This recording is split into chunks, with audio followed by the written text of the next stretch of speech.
Welcome to the Time Has Come podcast. My name is Graham Wardle, and today I have my friend Andrew Gerard on the show. Andrew is a world-renowned hypnotist, magician, photographer, filmmaker, musician. He does so many different things. He also cuts hair. He's a fascinating individual. I hope you enjoy this conversation that I had with him today. He also does a magic trick where he reads my mind in this episode. It's a lot of fun, so I'm going to get right to it. The time has come to welcome Andrew Gerard to the show. So I'm just going to say hi to everybody on the network. Hi, everybody on the network. Thank you so much for joining us with this live recording of a next podcast episode with Andrew Gerard. Thank you to everyone on timehascome.com for being here. We're going to hang out with you after the podcast episode, and if you have a question, you can throw it in the chat, and if Andrew sticks around for a bit afterwards, hopefully he can, because I know he's got to rush to the ferry, but if we have some extra time, we're going to answer a few questions once we've finished the podcast episode. Yeah. That's cool? No math questions. Math questions. I dropped out, so just... Unless I can use my calculator. Yeah, you can use a calculator. So, Andrew, thank you for being here. Thank you for having me. Yeah, this is exciting for me. I've known you just for maybe a few years. I think probably, yeah, that'd be a good question. Like maybe 2014 or 15? Yeah. Something like that. But every time I see you, every time I hang out with you, you always show me a new magic trick. So we have some surprises already. Oh. Andrew has done some prep work with me. And so I don't know at what point during this podcast episode we're going to launch into this trick, but... Maybe we should try. What we're going to try during this very special episode of Blossom is what's called thought projection. So before this started, I asked you, just so everyone watching knows that there's nothing set up, I asked you to take a paper and a pen and to draw like a frame, and inside make a drawing of anything that you want. Just nothing too complicated, no Mona Lisas, right? Absolutely anything. And I didn't give you any limitations that say it has to be something man-made or outside or inside or nothing, right? Yeah. Absolutely free reign. Is that true? That's true. And are you happy at this point that drawing, and you have it somewhere, right? You have it in your pocket. In my pocket. And are you happy that one, nobody in the world knows what your thought is, that's your thought? Correct. And two, nobody saw you draw that. I wasn't around. Me, you were Dawn, facing away. You're both. Yeah, we're in the other room here, right? You're up here in the living room, and then you went into the hallway. So, and there's no cameras in there. There's nobody here but us. In other words, are you confident that there's no possible way that I could know what that drawing is? And more importantly, that the people watching this don't have any idea what that is. Correct. They're going to see if they can tune in as well. Yes. So what we're going to do at home, everybody, during this podcast, I want you all to not only focus in on Graham, but focus in on yourself and focus with your breathing and try and see if you can align your breathing, not only with Graham and me here, but each other. I know it sounds crazy because there's cameras and this is technology, but this kind of connection actually transcends technology because it was around for thousands of years before these things were. So, and then at any point during the show that I feel like we're all connected, I'm going to dive in and we're going to see if we can't pluck a thought out of Graham's mind. How's that sound? I love it. Let's do it. Okay, so... Let me have a sip of my vodka before I start. So welcome everyone to the Time Has Come podcast. I'm joined here with Andrew Gerard. He is the famous hypnotist magician. He is a musician. He is a guitar player. You're a flute player. You're a singer. You're a songwriter. You also make your own perfume. You do hair. You cut hair. You do so many different things. So I just wanted to start by saying, what inspired you to do all these different things, and what patterns have you noticed in all the different art forms that you express that sort of transcends all of them? You know, that's a great question. And it's funny because when I meet people, if they don't know me from either TV, being on the Mind Freak show or whatnot, they ask me what I do. And I'm like, that's a really good question because I can't really, say one thing because what I do and who I am isn't based on a career. I've never kind of thought that your career is your life. I think your life is your career. Whatever you do in that playground, it's up to you. And it changes through time. Totally. So, but to answer your question, there seems to be specific things that cross all of these things that I'm interested in, from photography, filmmaking, acting, music. And it seems to be, I boiled it down to two things. One, imagination. I don't think there's anything more powerful than our imaginations. And then two, creating.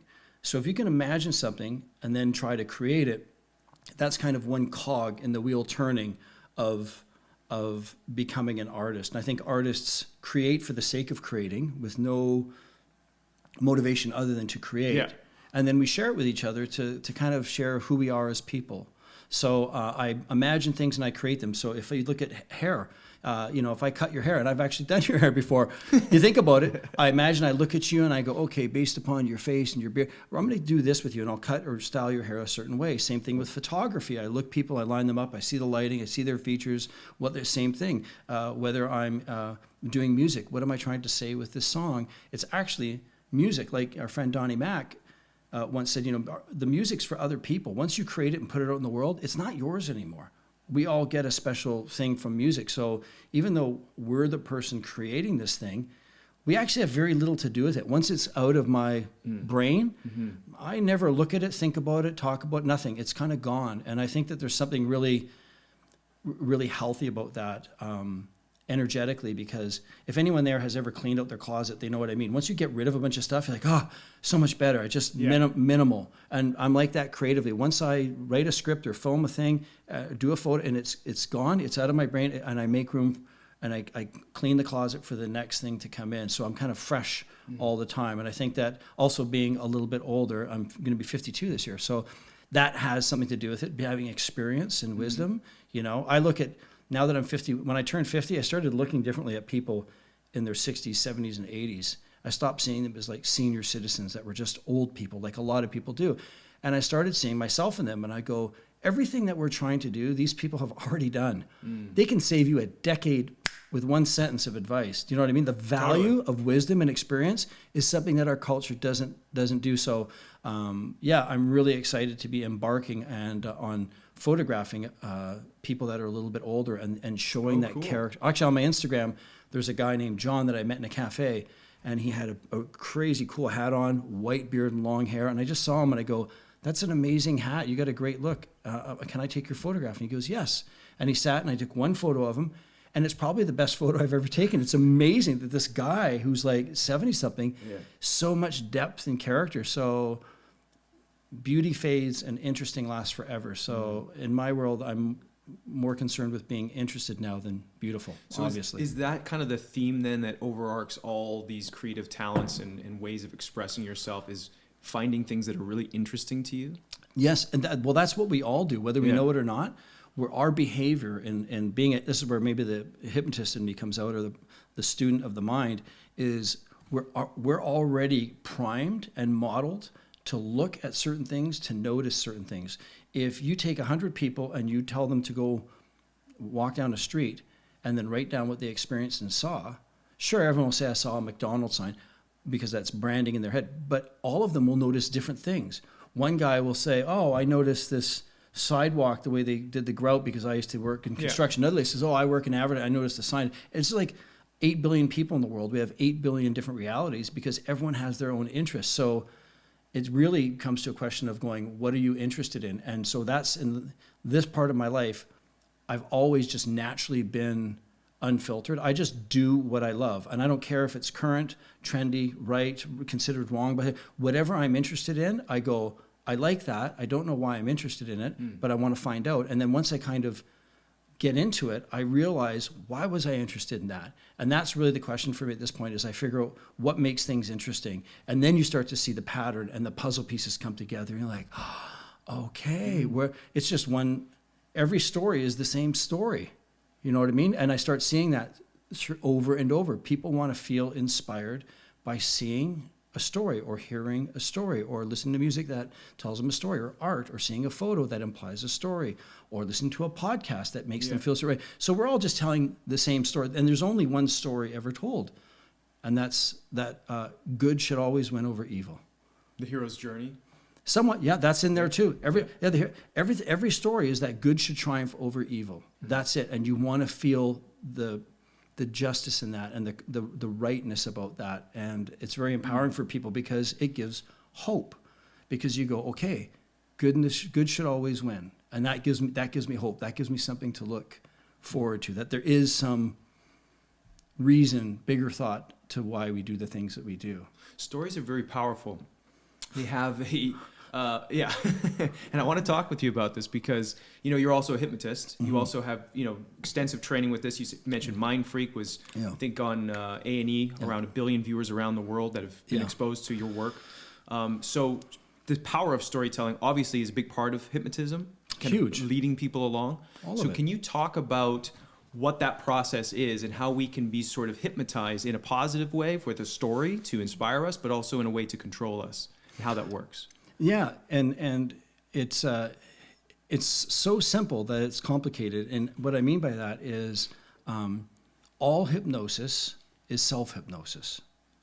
A hypnotist isn't a guy with any magical powers. I'm not a special person. Just because I've hypnotized thousands of people doesn't mean that I possess some power over them. It means that these people, when people get hypnotized at a hypnosis show, it's because they bought a ticket and went to a hypnosis show. They're ready for it. They're looking for it. Yeah. They're looking for it, right? Why do people say, oh, I found this amazing self-help book at Indigo in the self-help section? I'm like, how did that happen? Well, I went there looking for you know what I mean? You go looking for what, you seek what you find what you're seeking. So a big part of hypnosis is that basically all hypnosis is self-hypnosis. And the hypnotist is no more than just kind of a guide to help you get to that place in your mind and in your body and in your sense of self that you give yourself permission to do whatever it is you need to do, or travel down that train of thought that you need to travel down to effectively do what you want to sometimes change your life or better. But it can be used. But the principles of hypnosis are where the gray area gets, because hypnosis is suggestions, using words to convey to you an idea. And if your body is in a relaxed state, and a relaxed state is somewhat of a vulnerable state, we'll call it, rather than just being relaxed. And you're in this vulnerable, relaxed state, and I give you a suggestion, and you believe that I have some authority to give you this suggestion, being a hypnotist, you're very likely to take it on. Even if you don't believe that I have authority. And I'll give you an example. When I was in grade 5, we had class in school, and everybody was singing. And I went to sing, and my voice cracked. I did one of those, right? And the teacher, everyone stopped. The teacher said, well, someone's got a frog in their throat. And the whole class laughed. You know what I mean? And she said to me, all right, well, some of us aren't meant to sing, or something like that. And even though I wasn't in a relaxed state, I was in a vulnerable state, because I was a small kid. She was an apparent authority. I was around my peers. That one suggestion that I can't sing or wasn't meant to sing was enough for me since grade 5 up until 40 years old to never, ever sing again. I never sang. I never do karaoke. Every time I ever went, no.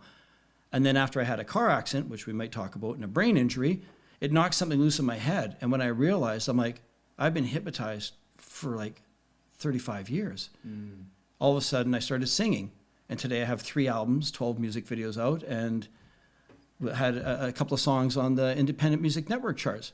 And how does that happen? Because I accepted the suggestion of hypnosis. So, that's like extreme levels of like, children being influenced by the words you say. You tell a short kid, you're short and useless. You just totally destroyed that kid's confidence for the next 30 years. They're going to have to go through all kinds of stuff to get over that. So kids are very, very impressionable that way. And so are people at vulnerable points in their life.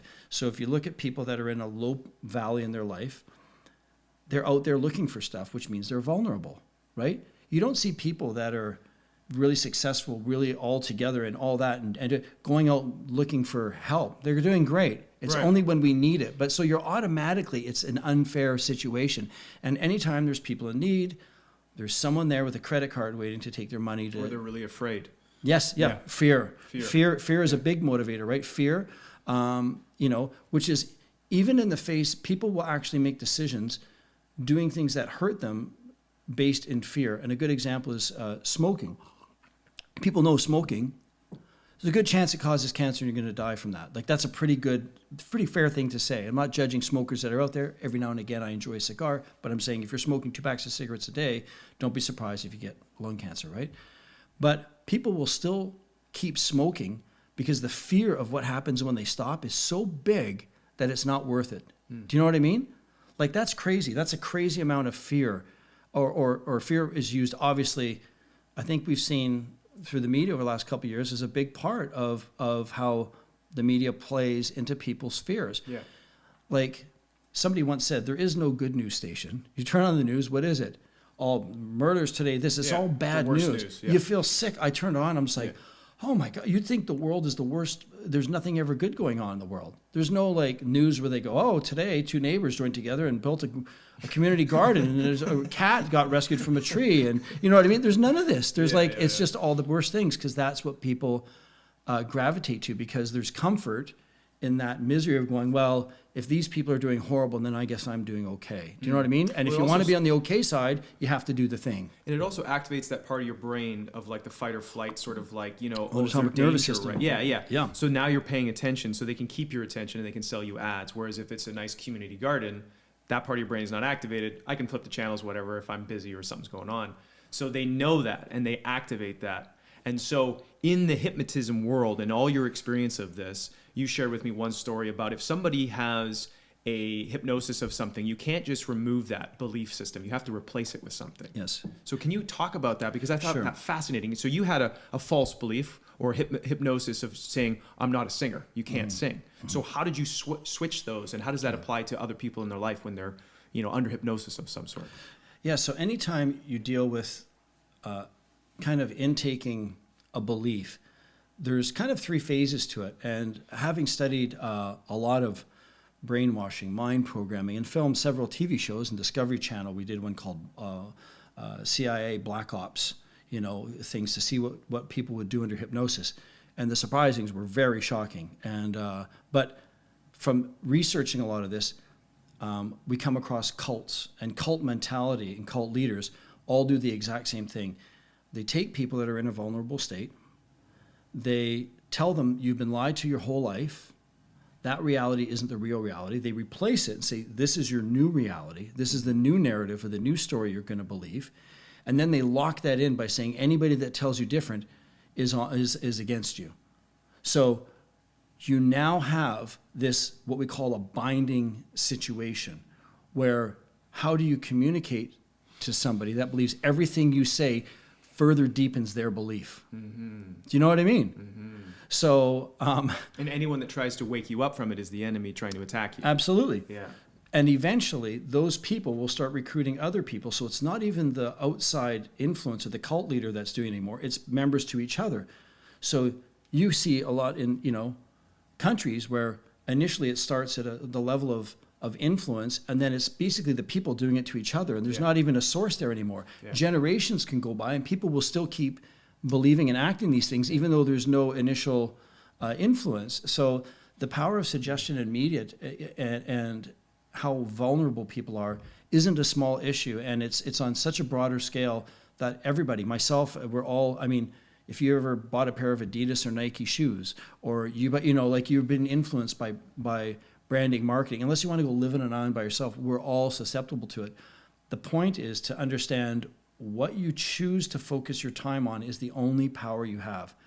If you're on, say, social media and you go, oh, I just hate this YouTube channel, but you go to it every day to get upset, that's you doing it. They're not literally dragging you from your house and holding your eyeballs open, right? Yeah. So be very careful how you spend your time is kind of the advice that I give people, I think. And I go, what you choose to spend your time on, it's going to overcome you.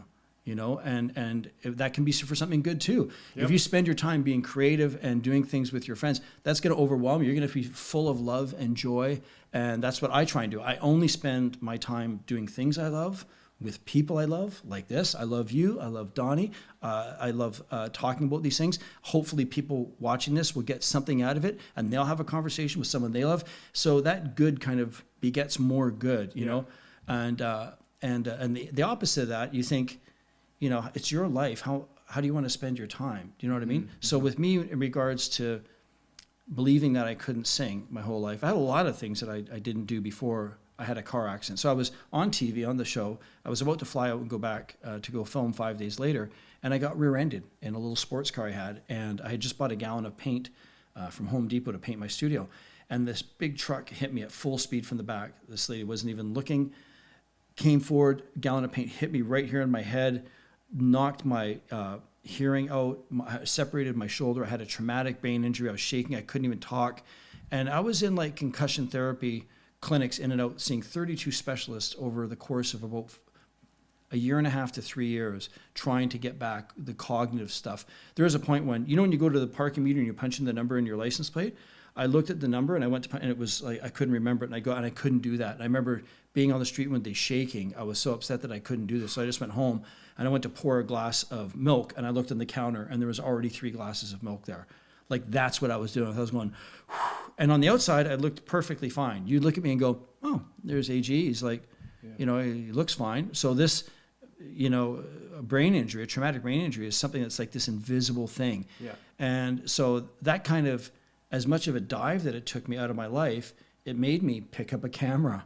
It made me starting to write, starting to get on the other side of the industry as a producer and directing and taking photographs. I never had used a camera in my life before that accident. I didn't know I'd have any interest in photography. It's crazy, Wow. Yeah, so I got really lucky in that kind of discovery of myself. And then the singing thing happened where one day I was in my apartment and a knock on the door and a guy was on the other side. His name's Mark, Irish guy. And he says, I'm across the hall. I'm a vocal coach. And I go, oh, okay. I said, that's fine.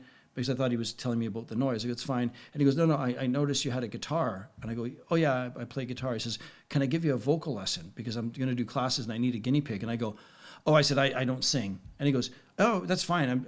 I teach people to sing. I go, yeah, but I don't sing. And he goes, I know, I teach people that don't sing to sing. And I go, oh, and he goes, plus I've got Guinness. And I go, yeah, okay, that's great. So we went over, we had a Guinness, and he starts playing the piano. Can you hit these notes? We're going to do a scale. And I'm like, sure. And I'm having Guinness. And I was just so preoccupied. He's a lovely guy. And so I started singing these notes in the scale. And he's like, oh, can you sing these notes? And can you sing them in this order and backwards? And I was singing these notes. And he goes, you've never sang before? And I go, no. He says, you have a wonderful tone to your voice. And I go, oh. He's like, you sure you've never sang? I go, no. He's like, at the end of it, he goes, look, I'm going to tell you something. I think you can sing, and I just think you've just never sang. He goes, I think you should go write a song and do that. And I went, okay. And that suggestion that he gave me, that positive reinforcement, negating what I believed, I went across the hall. 10 minutes later, I knocked on the door. He goes, yeah. And I go, I got a song. He goes, you already? I go, yeah. So I played this song for him. He recorded it on his iPhone. He sent it to me. And I go, and I sent it to my buddy in LA, Rand Pink, who's a music producer. And he owns Phonogenic Studios in Van Nuys. He's partners with Rami Jaffe from the Foo Fighters, and those guys are friends. So he listens to it, he goes, this is cool. Who's singing? I go, me. He goes, I didn't think you sang. I go, I didn't. He's like, okay. He goes, is this good? You should record this. I go, okay. He goes, come to LA. I go, okay. And I'm still suggesting. I just flew to LA the next day and we recorded the song. And then the song, my buddy Chris Fisher says, this is cool. He's a cinematographer. He goes, we should do a music video for this. I go, okay. We did a music video. So now I had this music video and song, and I'm sending it around to my friends. They go, can you Dropbox it, email me the song? And then Rand said, just put it on iTunes. That way people can hear it. I go, okay. So I just put it on iTunes. I put it out. And he says, you got anything else? And I go, yeah, I wrote a couple others. I had a song called Falling to Pieces. If your viewers go to YouTube, you'll see. And I wrote that song, and it was about my brain injury. And he goes, this is really good. So we recorded it. And then my buddy Fisher was working on Aftermath, a TV show with Anne Hesh, who sadly just passed away last year. And Anne Hesh heard it and loved it. And she said, I want to do a music video. So Fisher went on set, invited me to set, and with my guitar at Riverview Mental Hospital, of all places. And I'm sitting there, and the crew is filming a music video for me with this song. And I go, what's going on? This is amazing. And John Joffin, who's an amazing cinematographer and friend, one of my heroes, is, said, yeah, go nuts, go do this. So Chris and me were filming this music video, and then he gets Anne Hesh. She wants to be in it. So she's dancing around in the music video in slow motion. So now I have this celebrity in this song that and then my friend calls me and says, hey, look on your YouTube. A guy just commented on your thing. And I go, okay, who? He goes, Tom Straley. And I go, okay, who's Tom Straley? He goes, he's a songwriter who's been writing and performing with Justin Bieber since he's like a kid. And he works with Taylor Swift and Neo and all these people. He's amazing. And I go, okay. I said, what do I do? He says, comment back. And I go, thanks, blah, blah, blah. And he sends me a message. So you got a great, unique voice. This is a really unique thing. And I go, great. He goes, you're ever in LA? Look me up. And I go, I'm actually in LA right now at the studio. He goes, no kidding. Oh, I'm not too far. I'll come by. He comes by. He was just doing a session. He's got 6 guitars. And he goes, let's record something. And I go, that'd be great. And I said, yeah, get in. He's playing on a song called Forest Fire. So he plays on Forest Fire, and I go, this is amazing. He goes, what else you got? And I go, Ryan goes, play him the other one. So I play this other one. And so he's Tom's now become a good family friend. I stay with him in LA with his family. And this thing just spiraled out over and over. And now I've got 3 albums worth of material and music videos shot all around the world. And it's not bad for a guy from grade 5 that can't sing. Yeah, right. Do you know what I mean? So there's a false belief for this hypnosis that your teacher put you under by saying you got a frog in your throat. Yeah. And then was it, you said 30, 40 years later? Yeah. 35 years later. 35 years later. 39 years old, I started singing. Yeah, and then it's all flipped. Do you think you could have done that by yourself? Is there ever a hypnosis that you're under that you've gotten yourself out of by yourself? Yeah, I think the idea of breaking your own state, that's what we call it, is a state break, is snapping yourself out of something. Often people have to hit a wall to kind of do that, but to be honest, if I had known then what I knew now, because just because I'm a hypnotist doesn't mean I'm not susceptible to the power of suggestion, right? You should never think that, because that makes it really dangerous for you when you think, oh no, I'm too, they can't. So, I think that you have to look very critically at yourself and go, why do I have these limitations? And who's really putting them on me? I mean, is there really a black cloud over my head that's doing this? And it's very empowering to know that this feeling that I have, or that maybe somebody watching has, isn't real from an outside source. It's created by them. You're generating this inside of you. And that's good news, because if you are generating it, that means you can stop it. Mm-hmm. You couldn't stop it if it was coming from an outside source. Do you know what I mean? Mm-hmm. But if you're the one doing it, it's very empowering to realize that you're the cause of some of these things, and that you can take ownership of it and go, no, I'm done with that. And you go, how? Just like that, I'm just not going to do it. And I've done this often in the past when I've, by the way, of the thousands of people I've hypnotized over the years, I've never charged anybody 1 penny to hypnotize them. I perform as an entertainer on stage and I charge for that. But when it comes to people saying, can you help me quit smoking or this thing, I go, sure. And the moment that money exchanges, I feel like it takes away something for me. So I just have never done that. But I told one person, I go, okay, I can help you quit smoking. There's a physical part, and then there's the psychological. I'll be able to help you with the psychological, but you just have to not smoke for 10 days first to get the nicotine out for that to take effect. And they go, okay, great. 10 days later, they come, okay, I'm ready. I go, so it's been 10 days, you haven't had one cigarette? No, not one. I go, great. I go, well, you've quit smoking then. And I go, what? I said, yeah, you just need me here to give you the old thumbs up to go, you're good. I go, I'm impressed that you have such a strong brain to be able to do that. And I know that you needed permission for me to do it, and you don't need that. I'm not a special person, and I don't ever. Mm-hmm. And that was very just like an aha moment for something to go, huh? Because then you think, well, if I can do that, what else can I do? What else can I do? It's limitless now. Because I think, that's something that I feel like in our culture, we are hypnotized to believe that we don't have the power, that we have to go to an expert or somebody to tell us that, give us permission to do something. And then once, like you said, once you realize that you have the power and you can change that belief system or that story, then you're like, well, what else could I do? And why have I been waiting in these areas of my life for somebody to give me permission when I can just go do it? Yeah. Yeah. That's beautiful. Which is, and in its simplest form, that's how people live. That's how the whole existence, and it basically is going back to the same story that good should triumph over evil. That, right? You know what I mean? So you're thinking, what's this negative thing that's happening to me, and I just want to triumph over it, and I'm free of that now, and that's good. So you just keep doing that, and eventually, I think once people let go of all these limitations, because if you think about it, people go, I got to stop eating so poorly, and I'm like, do you really want to stop eating bad food? And they go, yeah, I got to lose weight. It's really, really important. I go, well, what's stopping you? I just keep eating. I go, so inside your brain, you're saying one thing, but then your actions in the world are completely opposite. It seems like you're the only person doing that to yourself. There's no outside person there. You're home. Yeah. And so once people kind of, because I believe our subconscious minds are not only a part of us, I also feel like it's almost like a separate part of us that is spiritual in nature and also kind of physiological with our brains, because I think of myself as being in a relationship with that part of myself. And imagine how many times have you sat down and talked to your subconscious directly? Imagine being in a relationship with someone. You sit there and you go, how was your day today? and they never answer you. They never talk to you for years. How old are you now? 27? 36. Okay. You're 36. Imagine 36 years living with someone that's never once looked at you or spoken to you and ignored you.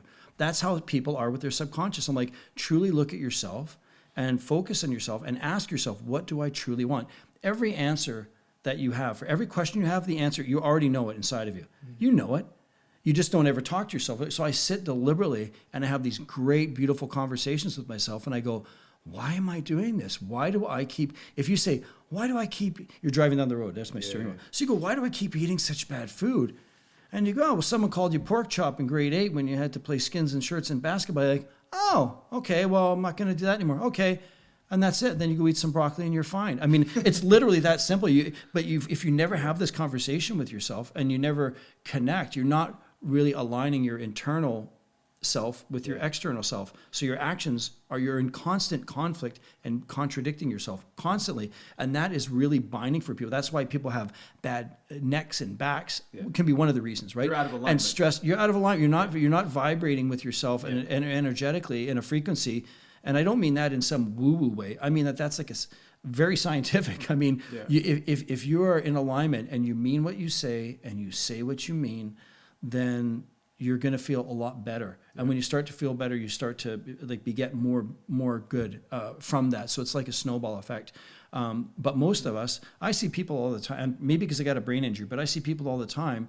They might say like, oh God, here comes that guy, Donnie Mac. I can't stand him. Hey, how are you, Donnie? They don't go, I don't like you. You know what I mean? They don't say, and I love Donnie, by the way. I love you, Donnie. But they don't say what they mean and mean what they say. Do you know what I mean? Which is such a basic thing. Yeah. And I think of like our life as like a cross section of opportunities. And you and I and your viewers right now, we're missing out on everything that's happening everywhere right now. Everything that's going on planet Earth, we're missing out on it. There's rock concerts. You could be eating lasagna. You could be petting a dog right now. You could be doing anything, but we chose to do this.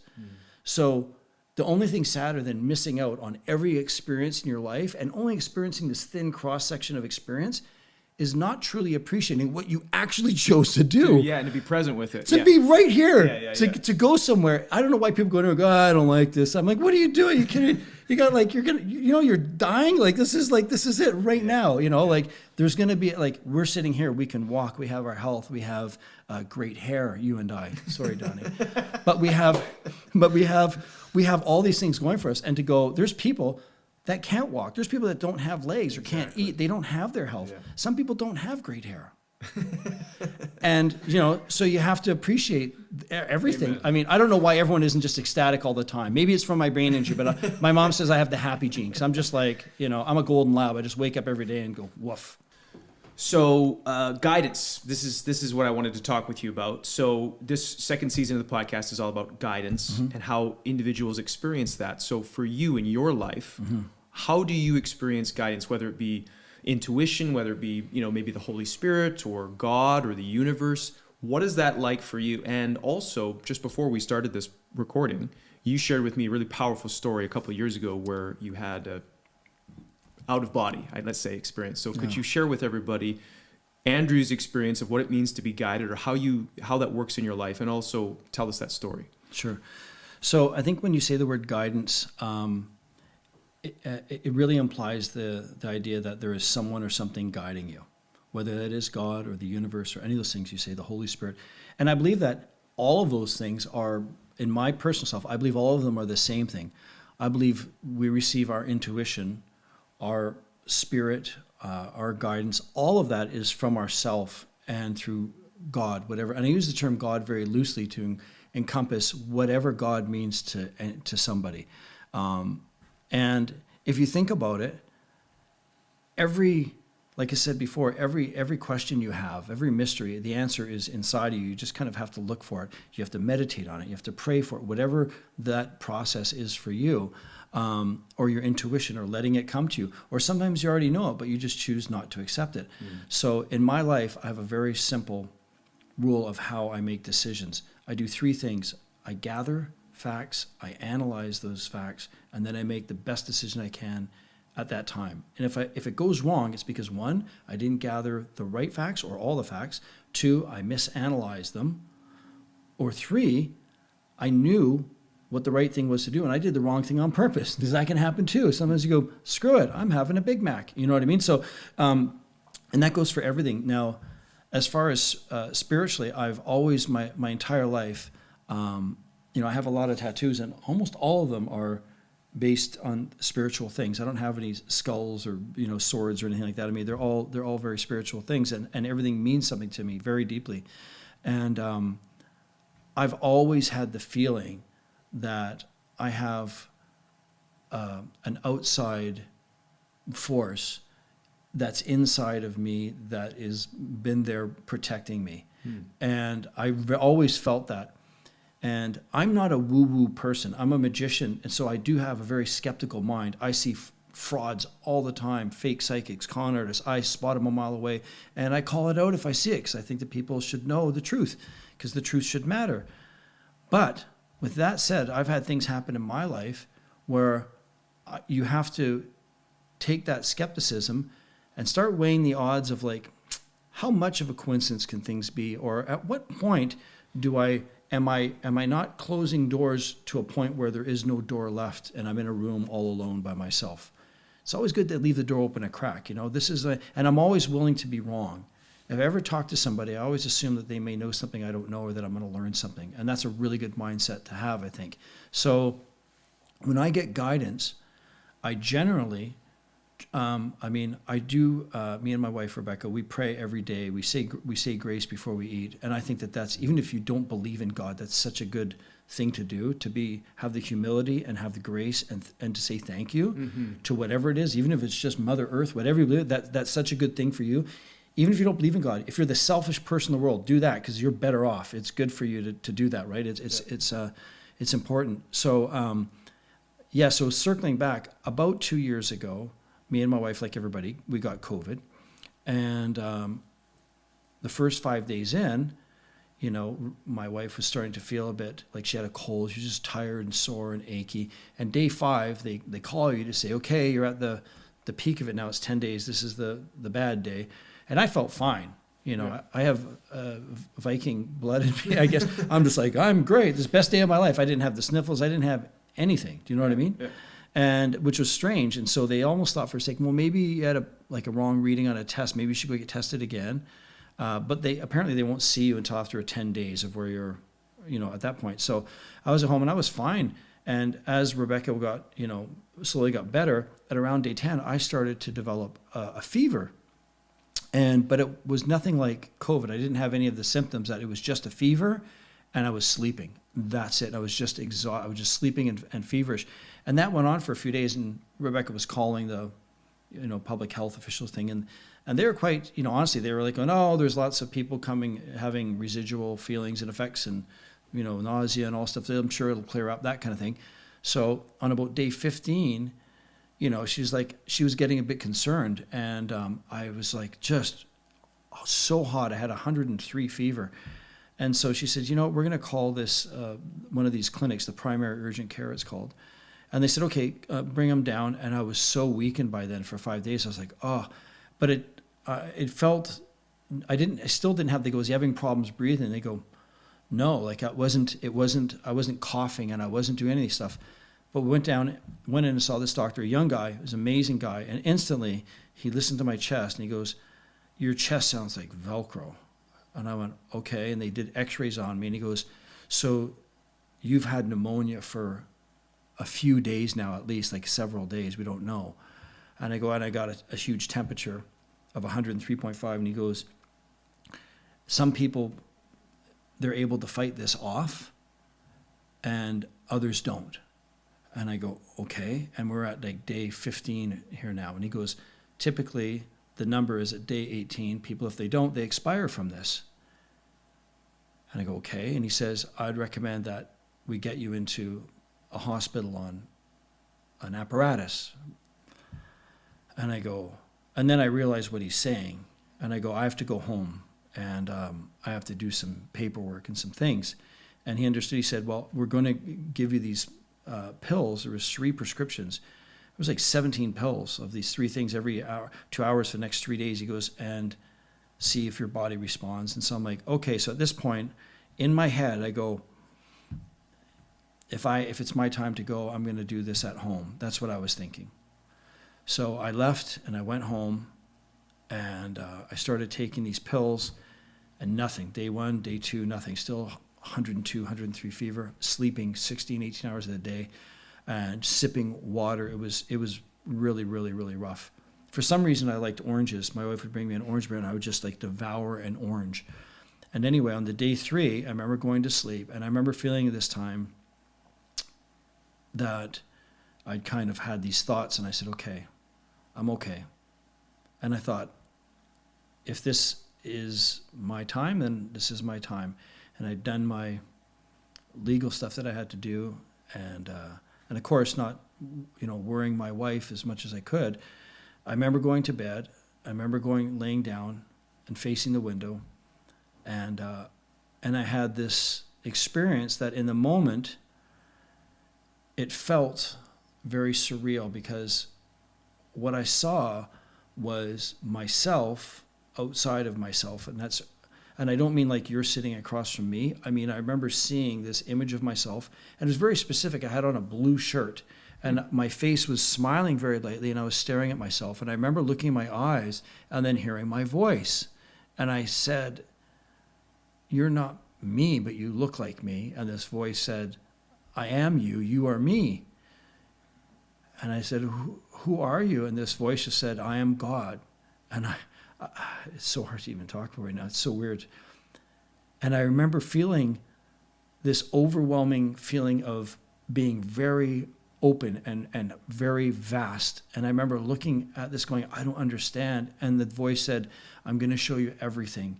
And then I looked down, and I was really high up, and I saw earth, like rock and dust. And I saw breaking through the earth these pillars that looked like they were like straight, like almost like 10-sided thing. And they were bursting through at angles, coming up at me. And there was these dancing green lights on the top of them. And there was letters and information and numbers. And all these voices started to talk. And it was like languages, different languages of like millions of voices talking in every language. But in that moment, I could understand every single word that everyone was saying. And I understood it all at once. Like, time wasn't like this. Time was like a round thing. And it was still. And I just remember learning all of this knowledge, this like information and these letters and numbers. And I was going, oh my God. And I felt very warm and very happy. And I didn't have any fear. There was no pain. It was amazing. And then I remembered looking over to my right and seeing this long tunnel, which a lot of people that have had situations have said. And that's the only thing that I thought was weird. And I saw this little tiny pinhole light way down there. And I just said, I can't go that far. It's too far. It's too far, and I can't do it. And the voice just said, "You're going the wrong way." And then I turned around, and just as close as this window was here, there was this wall of like the whitest, brightest light. And I remember it hitting my face. And at that moment, I was back, opening up my eyes. The sun was beaming in through the window. And I remember feeling okay. And my wife came running in, and she put the thermometer in my mouth, and my temperature was 99. And I was back. And she cried, and I was just like stunned. And she could tell, I think, something happened, and she was looking at me. And I didn't say any words. I couldn't talk for a while. And I remember going, how am I ever going to fit into this small body? Like, this is what I felt like. I remember touching my arms. Before you woke up, you were thinking about that. Yeah, right? I was looking down going, how can I fit into this small body? So when I woke up, I was touching my arms and my hands, and I go, and I knew that this was my body, but I go, this isn't me though. Like, this isn't me. And then that awareness, I realized, and I tried to tell myself, because waking up in my bed didn't feel real. And I know that sounds crazy, but it didn't feel like real.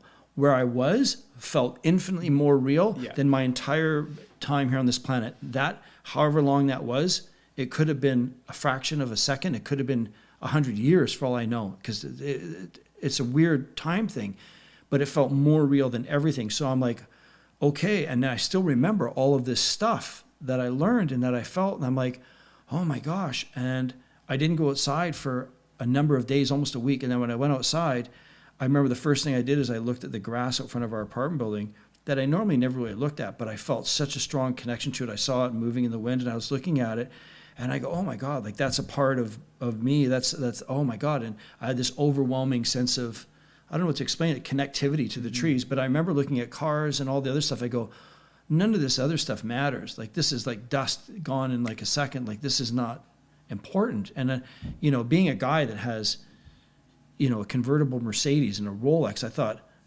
oh my God, none of this matters. And so I just let go of that entire side of myself.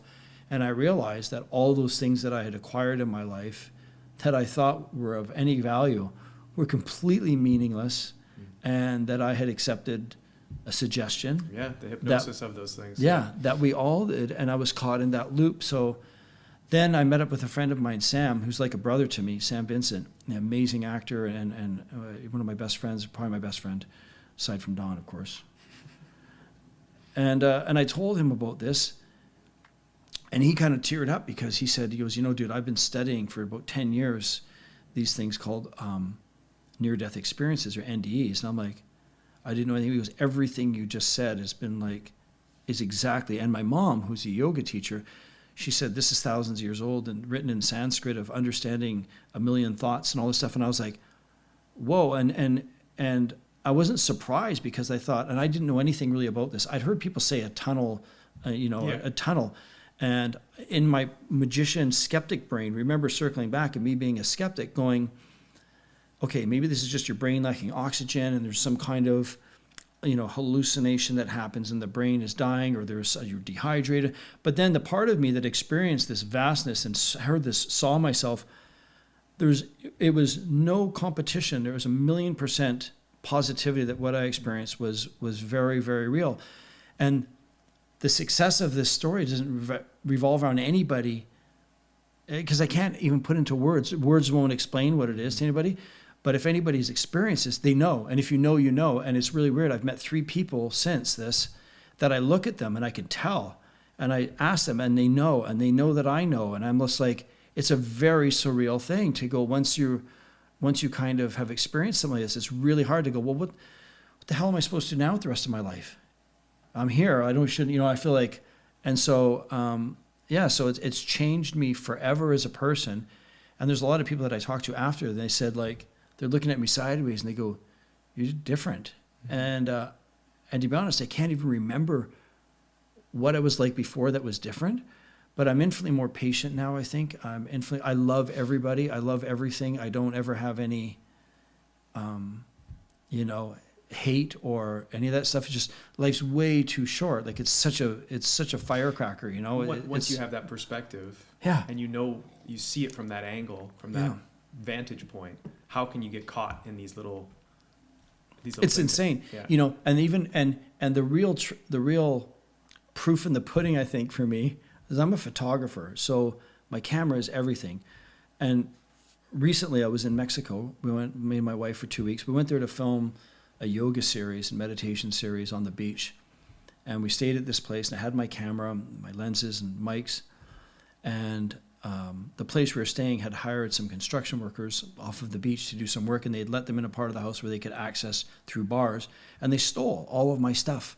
It was about $7,000-8,000 worth of gear. And I was devastated, and I actually thought, is this a sign that I shouldn't be doing photography? What is this? And I felt but I didn't get mad. I just go, okay, I was just looking for how is this going to make sense? Because I go, I have my faith, and I believe the silver lining here. There's a message, there's a lesson. Just because I don't know what it is doesn't mean it's not there. Yep. Do you know what I mean? So I go, okay, I'll wait. And then my wife had the idea, and she said, you know what? You've helped out so many people with music videos, films, portraits, headshots. There's people that would love to help you. So she started a GoFundMe page for me. And I couldn't believe it. Within 3 days, I had John Joffin, the cinematographer, had donated $500 towards me getting a camera, and I couldn't believe it. Gemma Martini, the owner of Martini Studios, donated $1,000 within 4 days. It's like $5,000 from people all people I knew. These aren't strangers. And I'm not one to promote these things, so I had put it on my Facebook, said, this happened, it sucks, but I'm not, again, I'm going to be fine, but here. And people are like, oh, you did this, sending me messages. And I go, okay, this is actually meant to be a wave to pick me up onto the next level. And since then, I got a message from Neil Manowitz, who's the CEO of Sony North America. Hey, this is horrible what happened to you. Let me hook you up with our Sony Alpha team. Another friend, Luke Greenwood, I got a call from Jin, who's a Canadian Sony rep. He meets me. We meet at a Whole Foods. And he says, we talked to the pro team. Here's a camera and some lenses to loan you until you get back on your feet. And if you want to, we can help you out with maybe a discount. I'm like, this is amazing. So here I am sitting with you today. I showed you earlier. I have the new Sony A7R5.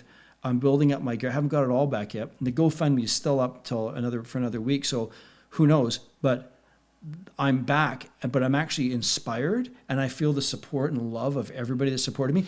And I'm taking the best photos of my life the past week since I got this camera. Like I said, John, the older guy with the beard, I would have never, walked up to someone and said, but the state of mind that I'm in right now, I'm able to connect with people, and they open themselves up to me through the lens, and I capture them the truest self, and that means so much to me. That's the biggest privilege. It's such a privilege to be able to photograph people for who they really are, especially with this day and age of filters and editing and stuff, to just shoot who they are and have them see it. And it's overwhelming. So now I look back and I go, that was the best thing that ever happened to me, getting all of my gear stolen and going this lesson. So I'm like, thanks, big guy. Do you know what I mean? I'm truly grateful for that. So it's a beautiful thing to recognize the silver linings, but it's not always easy.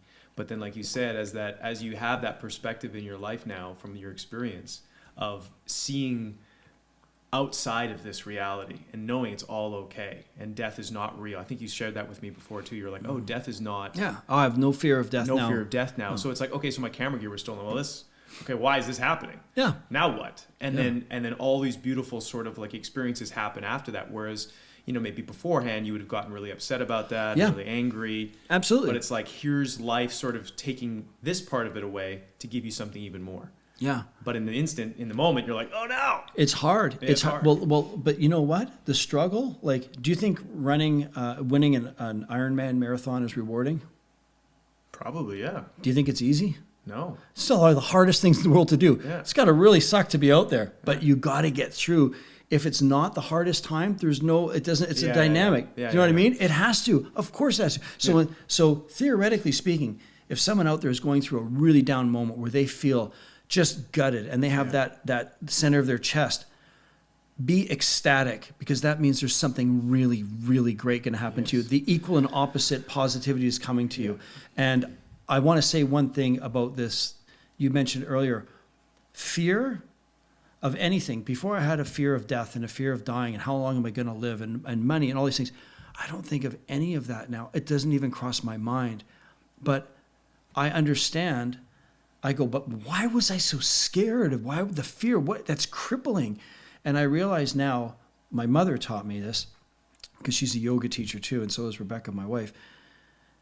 When you speak to your subconscious, you have cells in your body, and those cells are actually listening. Like, not in a woo-woo way, in a very scientific way, your cells are listening to you.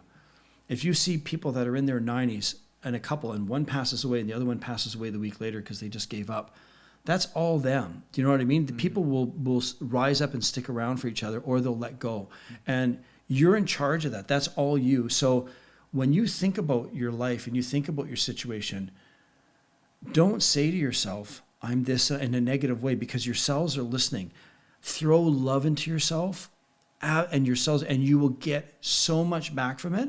And when you put that out there into the world, even the words that you speak, if you speak negatively or something about, those are going out into the world, and 100,000-fold are coming to that, and it's spreading on. So be the positivity that you want to be. You know what I mean? You can't. It doesn't come from not loving yourself and not sending love into your body, into those actual biophysiological cells, and you radiate that. I think that there's something really important to that, and so. Once again, it goes back to being in contact with yourself, and then whatever your faith is, however you put that out in the world. But it's really being as honest as you can be. And about being open. Before, if somebody critiques something, people get upset about that. I'm so grateful if someone critiques. I want to be the best that I can be. I want to know the truth. There's nothing wrong with that. You will eventually pay somebody to critique you at a level to get better. Isn't that strange? Yeah. You know, it's like, when I was young and a magician, I used to have this attitude where I'm like, nobody can fool me. No other magician can fool me. And I thought, I was the best when I was a young kid. And here I am at 50 going, I wish somebody would fool me. You know what I mean? I'm dying for that. It's the exact inversion. It's the exact opposite. Yeah. So it's like, and I think that magic is still in my life very much in the way that it lifts people out of their daily mindset of where the limitations are on what's possible. Mm-hmm. And people sometimes say, magic is the art of the impossible, and it's not. Everyone is magic and everyone has magic because magic is an emotion. It's the way that you feel when you see something you thought was impossible happen. Because think of it like this. Oh, that's a good way to put it. I like that. Yeah, think of it like this, Graham. Think of if I said here, there's a couple of forks here. So this would be a good example. So say these forks. You see these forks nested together perfectly, right? If I shake this fork and it looks like it's rubber, I don't know how close that camera is, or even if it's focusing, I'll go back here maybe. It looks like it's rubber. But that's impossible. What would be impossible is if I shake the fork and I tell you to watch the end and I make it bend like this, and you slowly start to see it bend and come down, then all of a sudden that possible becomes possible. And now it's not magic anymore because magic is the art of the impossible, but it's not. What you're feeling is magic. So you can have that feeling anytime in a moment as long as you're willing to expand your blinders and zoom out. I always say zoom out because you can't see a photograph when you're in it. You need to zoom out. Perspective. You need to elevate and get a higher perspective. Yeah. And if it helps you, separate yourself from yourself. When you think about yourself, say, what is Graham Wardle going to do? And separate yourself because that's your subconscious. And you can critique other people very easy, but when it comes to ourselves, we have a hard time. Try and write a script for yourself as an actor. It's very hard to do, right? Because you go, me, I don't know. So separate yourself from yourself. And you can be very objective, and it's so much easier to do that. And you're not taking the weight of that on, and then you can go, okay, so you find a part of yourself, inside of yourself, to love yourself and to become the best version of yourself. You know what I mean? Mm-hmm. And if that's what you truly want.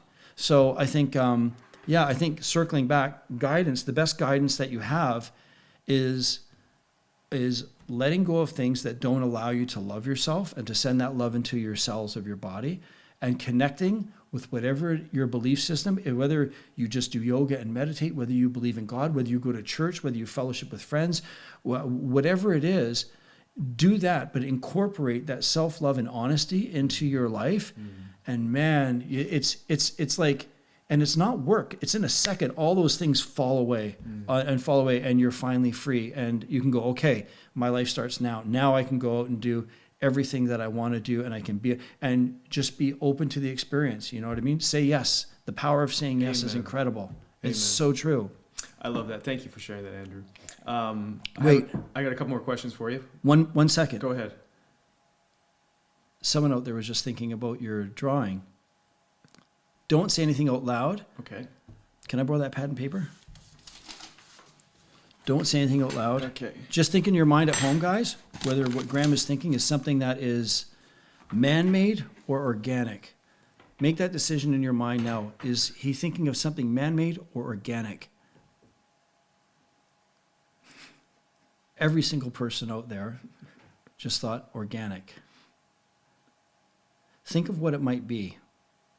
Would it be something like a tree? Take a deep breath in with me, Graham.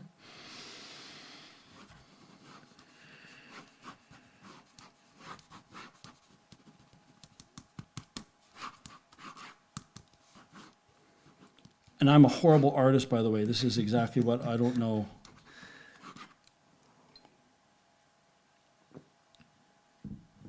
You at home, if you want to draw, or you can just imagine this in your mind. I'm going to keep this here. Okay. Is this in frame? Donnie, can you see this? Okay, so this isn't going to change. This isn't going to... Actually, I'll do this. I'm going to fold this up. Hold on, I'm going to fold this in half so you can see. So I don't want... I'll tear it off there. So here we go. So now, I'm committed. And I'm happy. This is live, right? I'm happy to be wrong. If I'm wrong, then I'm wrong. That's, there's no... failing isn't something we should be scared about. Failing is something that you should embrace and try and find. Fail as much as possible, because that's where we learn. We don't learn anything when we're successful. We only learn when we fail. Yeah. But so I'm jumping off of a cliff, and I'm just going to learn to fly on the way down. Love it. Okay. Do you have your Yes. your drawing? I'm going to hold this. Can I see what it is? And we're not going to Show it edit to you? this. Yeah, you can show it to the camera there first, Okay. so that you know I'm not going to switch. Can you see that? Can I see it? Yeah. Put your hand forward a little more. Maybe if I turn it on. How about on this camera, Donnie? Is that right? Bring it. Okay. If you bring it Is right up that to your right? eye, it should focus on your eye. So Here, how's that? It's focused. It's just Yeah. small. That's all. It's just small. Yeah. What is this? It was supposed to be like a husk of corn.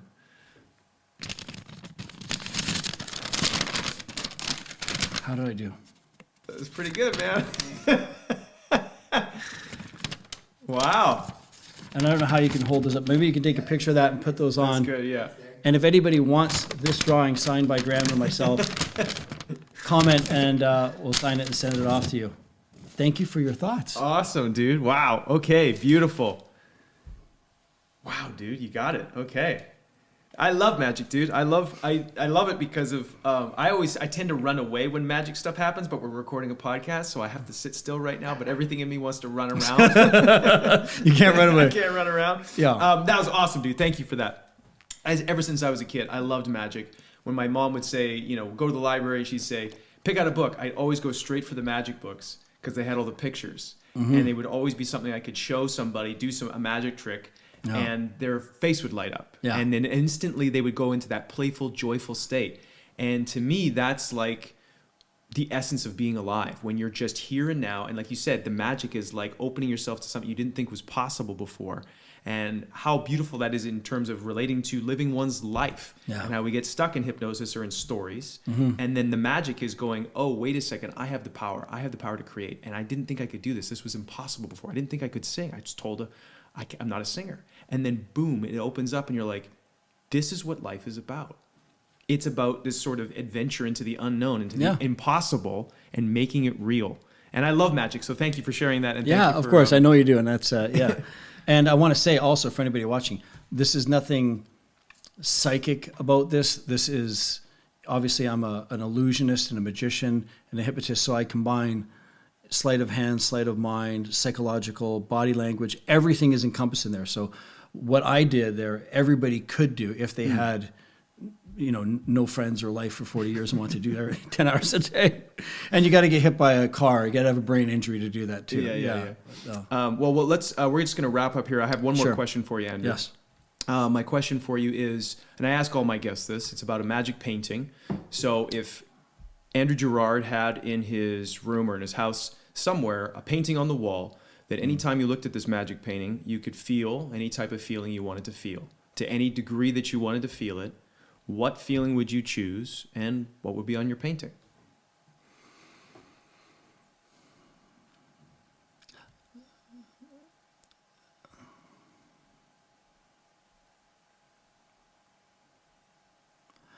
I have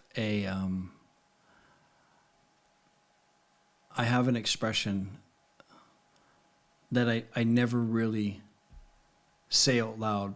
It's more of an idea in my head, and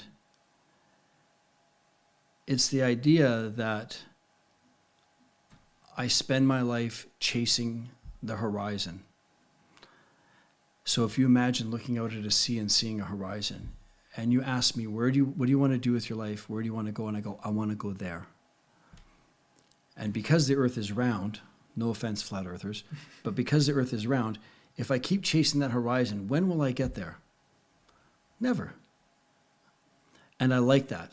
I like the idea of sticking around and being curious. So on my painting, I see a vast ocean, and probably because I have Viking blood in me from my Icelandic roots, I love the adventure of the journey, but never for the destination. The journey, the adventure part is what it's all about. When you're finished, I went to Africa to do a TV show once in South Africa, and Donnie came with me, and we went to Dubai. And after we got home, I was like, "Oh, the show's done," and now it's out. I'm kind of like, we both looked at him like, "Where should we go next?" You know what I mean? Like that's all that I think of. Like, where's the next thing? So, yeah, I love that would be my painting: is this blue ocean, a blue sky, and chasing the horizon. That's it. And like you, I just got an RV, so now I'm hitting the road. That's literally what I'm going to be. We're going to be on a road with a horizon, and I never want the adventure to end. You know. If someone has never felt this very specific quality of adventure that you're talking about, how would you explain it in your body to them? How would you tell them this is what it's like? This is what it feels like. So you can actually experience this, and one of the things I've done in my job was I was a hairstylist for a number of years, for about 10, 12 years. And I had to go to hair school every day. And my apartment that I rented was about 2 blocks from the school. And I got really bored of walking that same 2 blocks every morning, right? So what I started to do is to go walk around the block and come from the other way. And then I go walk the other way. And then I start looking up on the street at buildings instead of straight ahead to see different perspectives. Then I'd start in my imagination going, what if I lived in New York? What if these New York? And eventually I'd start doing this, widening my circle. So I'd have to leave, even though I live like 2 blocks from school, I'd leave an hour early so I could walk 20 blocks up and around to areas I had never been, looking up, letting my imagination wander, envisioning myself as this, award-winning hairstylist and doing magazines and stuff. And all of that I didn't know. It was occupying my brain, but that's also what my future was. I literally created my future with my mind by just imagining that, and that's what it was for me. So if you want to feel that sense of adventure, everything that your conscious brain says to do in the morning, do something just a little different. In other words, if you normally have a coffee every day, this and that, try something different. Try a dirty chai. If you walk to work or the gym this way, walk another way and look up at the buildings. When you see other people, don't try and truly try and see other people's lives for what they're doing. Imagine what their life is and be curious about other people instead of ourselves. In this day and age, we're so self-consumed, yeah. This is everything. And I'm so fascinated and curious by other people. So it's like, which is weird because as much as you're sitting here asking me questions, I want to be there. Next podcast, I interview you. And then, cause I'm so curious. And I think that curiosity and that adventure comes from making yourself just a little bit uncomfortable, just a little bit uncomfortable. Do things that are just a little harder, a little different. You're capable of so much more than you think, but you never challenge yourself in that way. It doesn't have to be a big ice cold plunge or a whole thing like these guys do. Do something just a little different, and you'll get inspired and start, let your mind and imagination water. Because if you can imagine something, you can create it. Because like you said, that magic trick that you did as a kid creates a childlike sense of wonder. And that is astonishment. And that's something that people have as infants. And as we grow up and get control of our lives and the world around us, we tend to lose that. And we go, bah, humbug. And we don't do that. If you go to a baby and shake car keys, yeah, amazed. Oh my God. If I levitate something, no reaction. Because the baby doesn't know that that's not impossible yet. Right. Just think of that. And just think of how those invert. Imagine going up to an adult and shaking your car keys. What the hell's wrong? You know what I mean? But so so find the beauty in someone shaking their car keys. Let that childlike sense of wonder open up a window for just a moment in your life to let in something new or some new thoughts and new things. And the biggest thing that I love is I often will smile at strangers. If you see someone without a smile, give them yours. And you'll be surprised at that person, how you changes and how you view them, how it changes, how they view you. Do you have time for one more small thing? This is very important. There's a part of our brains, they say you don't care what people think of you. It's actually not true. There's a very specific part of your brain, it's a technical term, but it actually monitors how the world around you treats you. And that will establish your self-worth or your value. So if people are looked at a certain way by the public around them, they'll start to feel that way. And there's lots of studies and tests done to back this up over the years. It's amazing. So you want to spend your time with people that you love, that love you and that you love, because that's going to up your not only your confidence, but how you view yourself. But you know what I mean? And people that judge you, you don't have to earn anyone's approval. You don't need anyone's permission. You know what I mean? Like that's the biggest thing that I think I would like people to, from my life at least, to offer is to just know that how you view the love that you put in yourself is going to come back to you tenfold. It really, really, really, really is, on a psychophysiological way, not in a woo-woo, kind of way. It's really, really a pragmatic way. And you can change your life, you can change your mindset like that. You can go to bed tonight, wake up tomorrow and go, that's it. I'm doing something different. I love that. It's amazing. I love that, Andrew. And I'm going to employ that because I think that's a great constant sort of reminder of like, hey, what if I drove a different way home? My dad would always do that. Really? He'd always drive a different way home and drive my mom nuts. But I love that technique, and I love that suggestion. Yeah. And I appreciate that. And I thank you for sharing your magic painting. Thank you for sharing all that you did on this podcast. I really enjoyed it. Thank you for having me. Is there anything else that you wanted to say before we wrap up? You've shared a lot, but...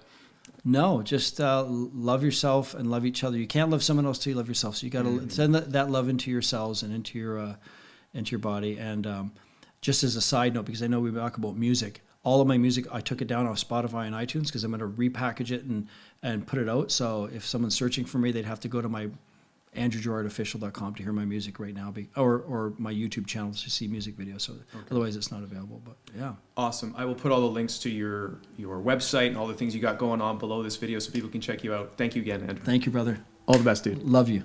Thanks, guys. We'll see you next time.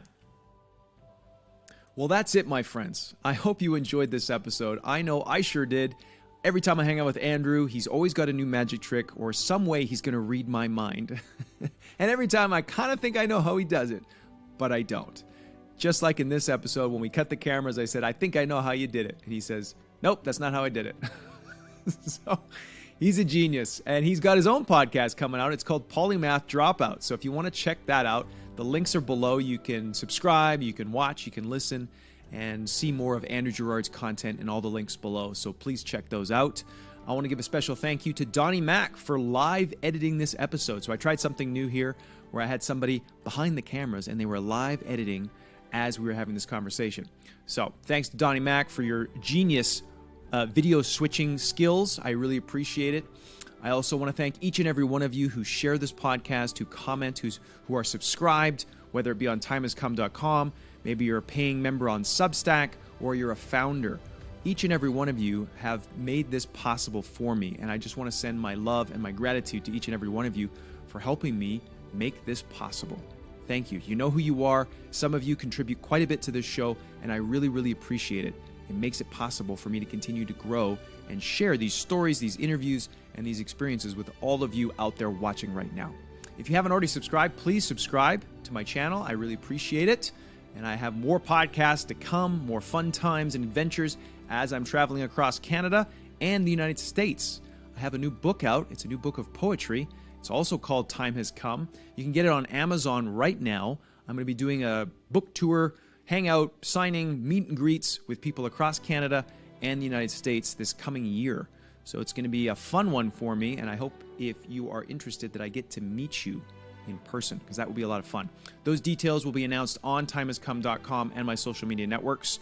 If you're not a member of timehascome.com, your first month is free, so you can head on over there, sign up, and hang out with everybody, get to meet new people, participate in our group chats. We got book clubs, we got lots of different things going on there. So timehascome.com, sign up, your first month is free. All right, guys, that's it from me. Much love to all of you. All the best. Cheers.